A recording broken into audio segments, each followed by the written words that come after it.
All right, the next thing I'm going to show you how to do is how to make sure that your cornhole set is as stable as it can be. To represent a bump that you might find in the ground or in the grass, what I've done is I've just taken that carpet square and I've placed it right under so that this front right corner is going to be up just a little bit higher. So through this video, I'm just going to show you how you can easily adjust your legs just to make sure that you get the most flush support base for your bag so that it won't wiggle back and forth. So what I'm going to show you first is I'll show you how you can tell that this board wobbles, and basically you're going to see that it's wobbling right down here, and that's simply because one corner is raised higher than the other. So let's pretend that this is the flattest area that we can find. So this is one advantage I really liked to this set of boards.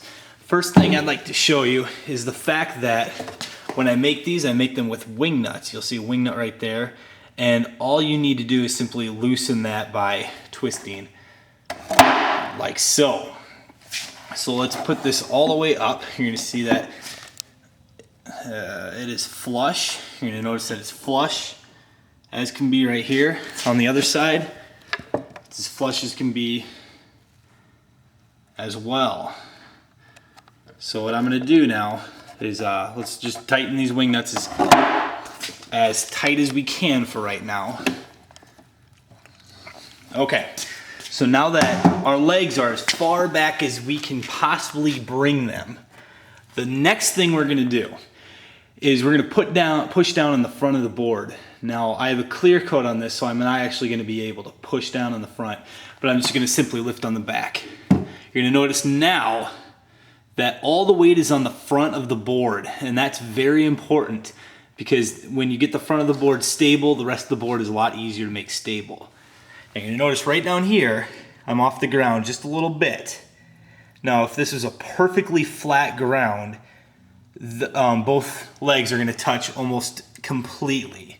Now it's very easy to do. I'm actually going to set the camera down so I can show you how with two hands. So right now you're going to notice all the weight's on the front. Here's all you have to do. You're going to push this forward so that it meets. Now it's not completely flush. You're going to notice that. But the reason that this is going to be okay is because of those wing nuts underneath. So what I'm going to do now is I'm going to reach under. I'm going to loosen that wing nut just a little bit to reposition, and now I'm going to tighten it. And after I've tightened it, I've locked this leg into place. After the leg is locked into place, you're going to notice I'm going to lift up and down, but it's stable. If I lift up and down, it's going to be stable. So let's go take a look at the front, and you're going to notice that all corners are touching now.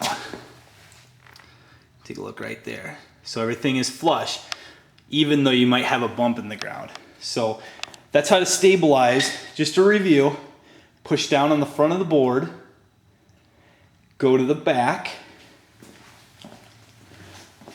push your legs forward, one or the other, and then tighten that wing nut. And that way you'll be able to play on virtually any surface that there is available. Now you'll notice that some sets are completely enclosed on all sides. And if they're enclosed on all sides, it's not going to be able to, you're not going to be able to have that option. It's just going to sort of be wobbly. So if you make sure that the legs are forward and they're touching the ground as well as you can, you're going to get your best play. It's going to be the most stable as you possibly can. But of course, always try to find the flattest area that you possibly can. All right, thanks.